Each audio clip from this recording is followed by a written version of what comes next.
Hello, if you are wondering how we can turn on fast charging on Redmi A7 Pro, well, it's actually quite simple and obvious, but if you don't know this simple thing, you will be not able to do this. So this smartphone got 15 watts wired charging, and this is the fast charging because the fast charging starts from 15. And you will have to purchase a cable that support at least 15 watts, and the same with your power adapter.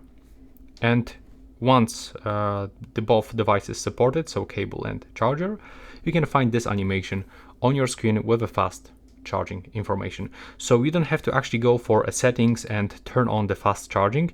You just have to purchase or use from your second device specific cable with 15 watts support, and the same with a power adapter.